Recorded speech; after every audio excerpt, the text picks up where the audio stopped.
Swedish banks, Norwegian and the banks. media, and the mainstream media, ABC, NBC, CBS, CNN, Fox News, is really Mossad. Comes out with, is a slap in George Bush's face. Now, I can also report tonight to these black prisons, which were also all over Eastern Europe, which were allegedly set up by, the former occupant, Bushrod, were basically actually banks. They had money stashed in these prisons. So they had these alleged terrorists, and most of them weren't really terrorists, were basically that were used to park cash. A lot of it laundered in some I saw very unusual activity, in Springfield, Missouri, where I was psychoanalyzed by the U.S. government, so there wasn't anything the matter with me. You can't have better credentials than that, Tom.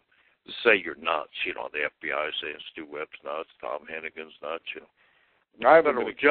A federal judge and federal shrinks saying you're okay. You can't beat those credentials. Well, let's discuss criminality here. Tom, what is it that needs to be done in this country, and what are they getting ready to do, and how can we stop it? That's the question. How can the American people get involved with you and me, others, Chris? Well, we're at a point now where we have no choice but to proceed with revolutionary mode on all fronts. Now, one thing we can look at, obviously, is the revolutionary, as I call it, committees.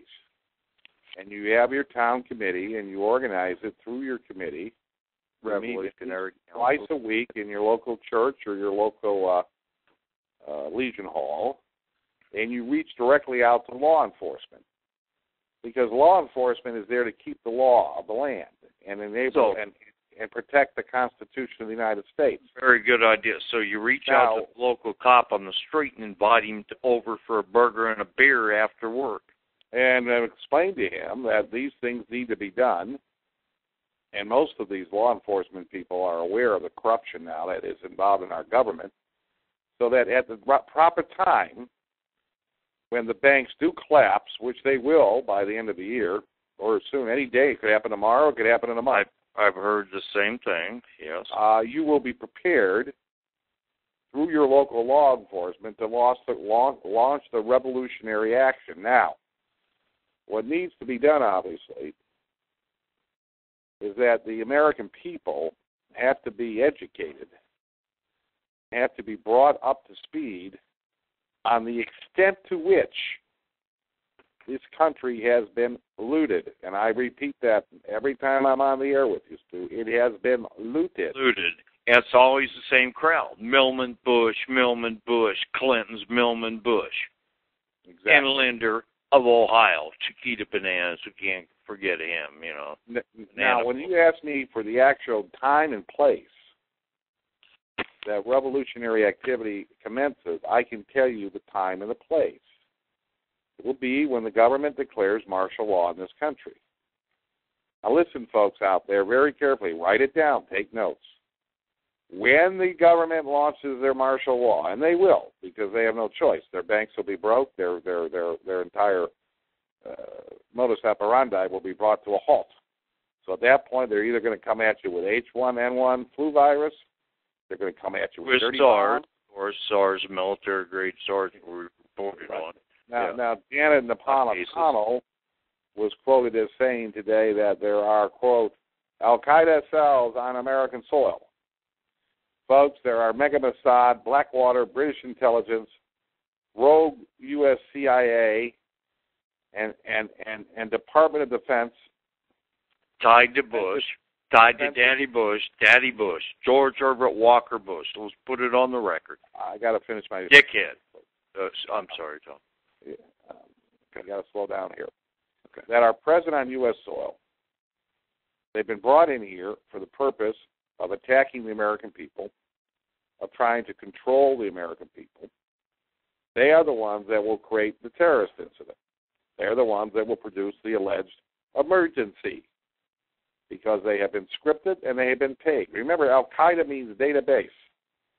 Al-Qaeda are employees of the U.S. government. They have been since the 1980s, when they were hired and put into action in Afghanistan against the then Soviet Union, the Russian invasion of Afghanistan. Bin Laden is a business partner of the Bush crime family. Bin Laden's real name is Tim Osman. Yes. Now, let me say, Carlisle's the connection in the stock stuff and other stuff. I shouldn't really speak of him in present tense because he's quite dead. But he has been dead since, what, 2002? One. You've been reporting on Tom. The only guy in the country that reported on. And then they came on mainstream press and reported for 3 days he was dead. Suddenly, Fox News re-resurrects him out of the grave the week later. And MSNBC, NBC, CBS, ABC, new tape. But, Tom, you were the guy that reported with Colin Powell, former Secretary of State, and we won't get into the Colin Powell angle. You may, but you're the guy that broke the story. I give you credit right now, here on the air. So I'd ask you to continue. No, I broke the story. French newspapers broke the story of his death. They put out the affidavit. They put out his death certificate, which was published in the Egyptian newspaper and put on Al Jazeera television.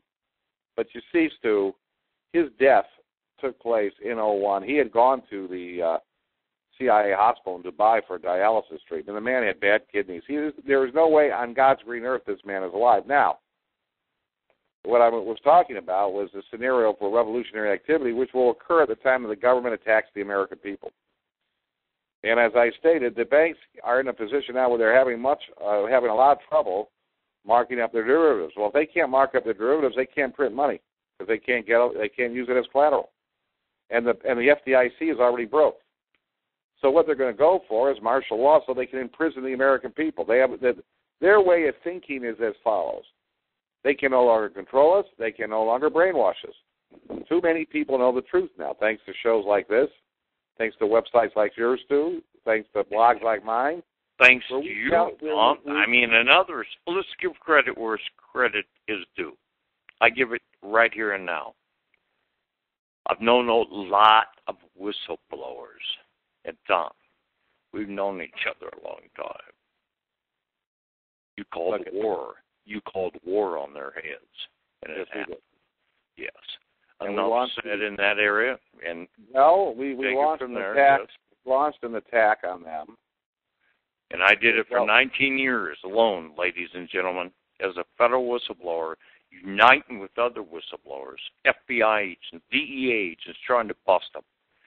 Everybody under the earth. No. Well, you got to remember. And then we launched an attack, did we not, Tom? Did it work? In 2003, we brought in. Let's just say this: we got help from someone that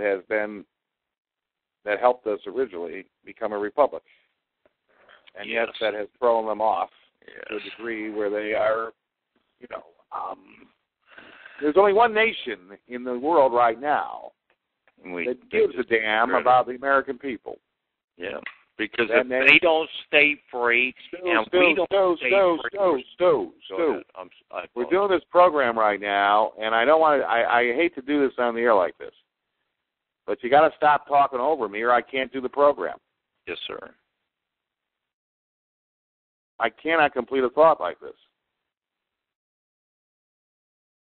So let's slow down. As I just stated, there is only one nation that is helping the American people right now, and that is the Republic of France. They are here. They are here. They are identifying the enemy. They are identifying these alleged Al-Qaeda, a.k.a. Blackwater, Bush Clinton crime family terrorists. They have committed themselves to saving the United States of America. On the other hand, the British have thrown us under the bus. The Queen is determined to wreck us because she believes her bad investments here wrecked her. Buyer beware. We know where the Chinese and the Russians stand. We know where the Germans stand. They basically have blamed us for the DVD problem.